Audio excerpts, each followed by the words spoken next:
Merci de choisir Héritage Télévision pour vous informer. Voici le titre de ce journal. Prestation de serment ce mardi 26 octobre de nouveaux membres de la Commission électorale nationale indépendante devant la Cour constitutionnelle. L'état à suivre au cours justement de ce journal. Et puis, après le report et la mission de son concept, le procès du chanteur congolais Koffi Olomide s'est ouvert le lundi 25 octobre devant la Cour d'appel de Versailles, où 8 ans de prison ferme seraient requis par le ministère public contre la star de la rumba congolaise. Bienvenue à tous si vous nous rejoignez sur la télévision à Grande Vision. Le nouveau bureau de la Commission électorale nationale indépendante CENI avec à sa tête Denis Kadima prête serment sauf imprévu ce mardi 26 octobre devant la Cour constitutionnelle. L'annonce a été faite par l'actuel président de la CENI via son compte Twitter. C'était le dimanche 24 octobre. À cet effet, Corneille Nangaa a fait un discours d'au revoir le lundi 25 octobre aux agents et cadres de la CENI nouvellement mise en place. Il leur a demandé d'être fiers pour avoir contribué à la première gouvernance politique et pacifique en République démocratique du Congo. Restons toujours à Kinshasa, direction à l'Assemblée nationale où le projet des lois relatifs à l'aménagement du territoire en RDC sera à l'ordre du jour de la plénière de ce mardi 26 octobre à la Chambre basse du Parlement congolais. Ces projets de loi, une fois adoptés, visent la gestion, l'affectation et l'exploitation des espaces justement dans le but de réduire sensiblement la superposition des titres qui sont à la base des multiples conflits fonciers à travers le pays. C'est un récit signé Jean Bayot. Ce projet de loi vise la gestion, l'affectation et l'exploitation des espaces, mais également la réduction sensible des superpositions des titres qui sont à la base des multiples conflits fonciers à travers le pays. Au cours de la plénière convoquée ce mardi, les députés vont devoir examiner ce projet pour son adoption. Cette loi aura par ailleurs l'avantage de préciser les règles de gestion, de l'utilisation et de l'occupation de l'espace physique du territoire national en vue d'un développement durable et harmonieux de la RDC. Le gouvernement a adopté vendredi 18 septembre dernier le projet de loi relatif à l'aménagement du territoire. Le ministre de tutelle Agé Mutombo l'avait présenté à un conseil des ministres en exécution de l'orientation stratégique relative à l'amélioration du cadre juridique et institutionnel de l'aménagement du territoire. Dans un autre chapitre, les députés nationaux élus de la province de Haut-Uélé ont été reçus le lundi 25 octobre par la ministre d'État, ministre de la Justice, Rose Mutombo Kiesi, conduite par le député national Paulin Douane. Ces élus ont présenté à la ministre plusieurs doléances dans leur province dans le domaine de la justice. Parmi ces doléances, il y a notamment le manque de magistrats dans plusieurs juridictions. Rose Mutombo a promis à ses élus de s'impliquer pour des solutions idoines. Les parlementaires du Haut-Uélé ont également présenté à la ministre d'État, ministre de la Justice, le problème qui prévaut dans les territoires de Wamba et Watsa. Il s'agit des étrangers qui exploitent dès lors dans cette partie de la République démocratique du Congo au mépris de tous les textes légaux. Et puis, revenons ici dans la province du Katanga, dépêché par le président de l'Assemblée provinciale, la commission spéciale des honorables députés, conduite par le rapporteur adjoint Chanda Mwengi, a effectué une descente le lundi 25 octobre au niveau du tunnel à l'entrée de la ville de Lubumbashi. Motif, c'est rendre compte des constructions anarchiques le long des hautes tensions de la SNEL. Suivez. Nous sommes arrivés sur le lieu, nous avons trouvé qu'il y avait réellement empiètement des câbles haute tension de la SNEL qui se retrouvaient vraiment empiétés. On a empiété les installations de la SNEL par un particulier, un sujet congolais dont je ne connais pas le nom encore.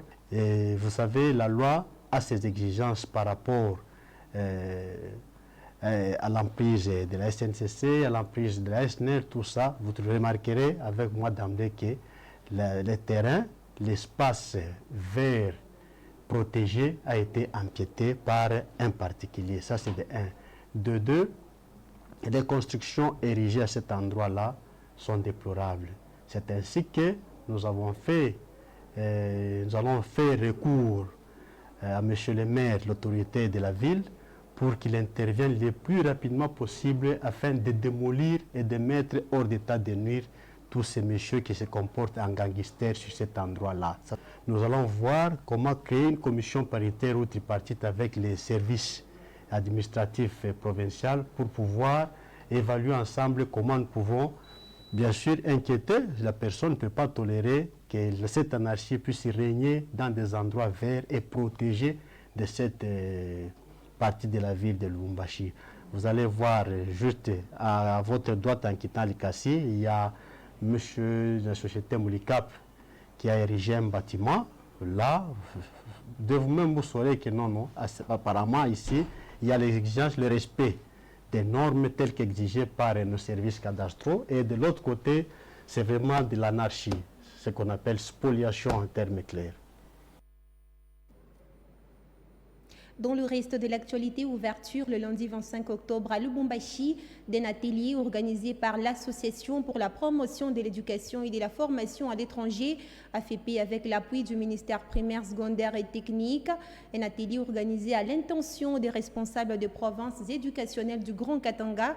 Il a été question d'évaluer pour cette première journée les résultats des leçons réalisées par le projet IFADEM. Pierre Caboué était présent pour les comptes de Héritage Télévision. Suivez. Cet atelier est organisé par APF qui rentre dans le cadre d'évaluer les résultats de leçons apprises et la capitalisation de bonnes pratiques et innovations pédagogiques du programme IFADEM et a concouru entre 2012 et 2017 au renforcement des capacités de 7704 enseignants et 347 inspecteurs de 4 grandes provinces ici du Grand Katanga. La salle polyvalente du parc hôtel de Lubumbashi a servi des cadres dans sa phase d'ouverture. C'est lundi 25 octobre 2021. Cette activité a regroupé les responsables de 4 provinces pilotes dans les secteurs éducationnels. C'est également assisté par une forte délégation venue de Kinshasa de membres du ministère national de l'EPST conduite par son secrétaire général ad intérim, Christine Nepanepa. Et on pourra aussi constater la présence du ministre provincial de l'éducation, Prudence Kabange. Dans son mot d'ouverture, la ministre de l'éducation jeunesse a salué d'une manière particulière la forte contribution de l'APF dans l'avancement de l'éducation en province. Permettez-moi avant toute chose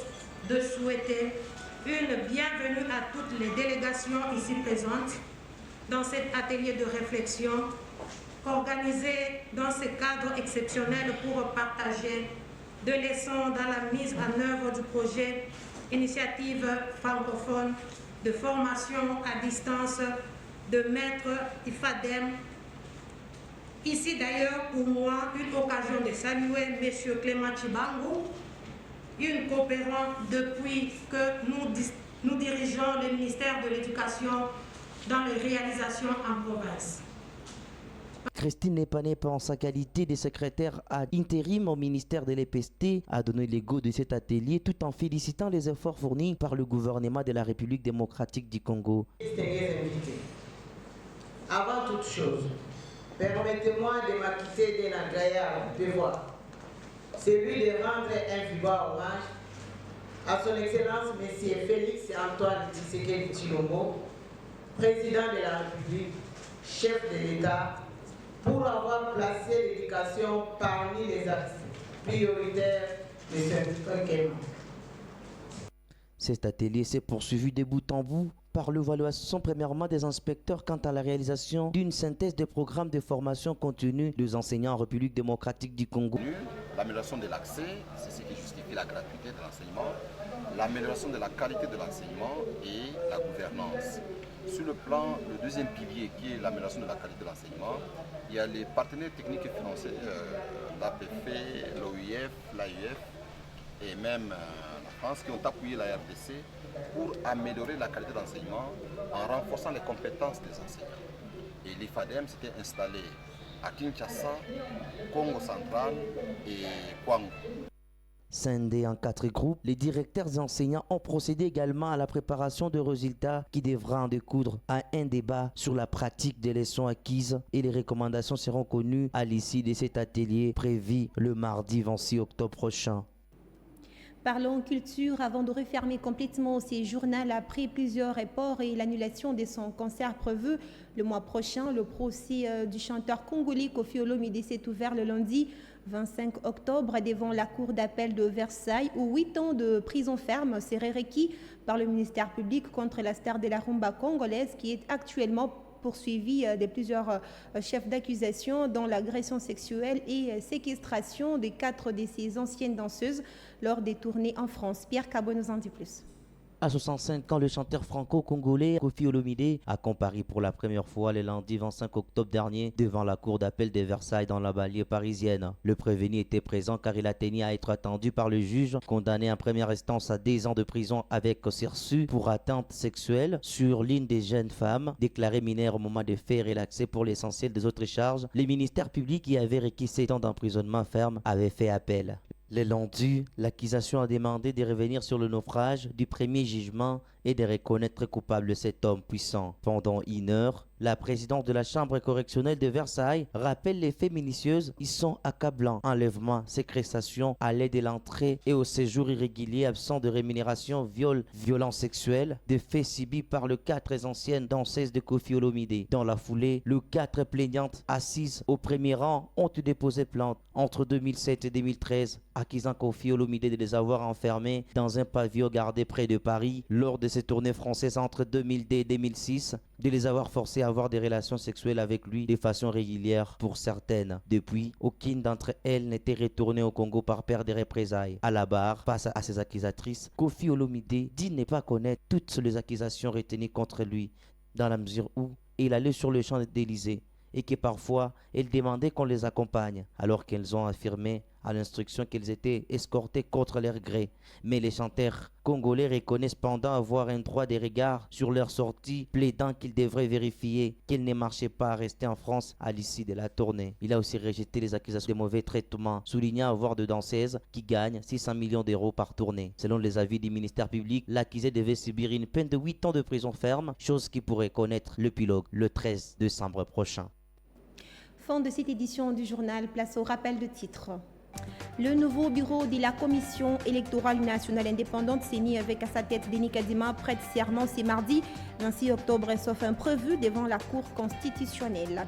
Et puis, après plusieurs reports et l'annulation de son concert, le procès du chanteur congolais Koffi Olomidé s'est ouvert le lundi 25 octobre devant la Cour d'appel de Versailles, où 8 ans de prison ferme seraient requis par le ministère public contre la star de la rumba congolaise.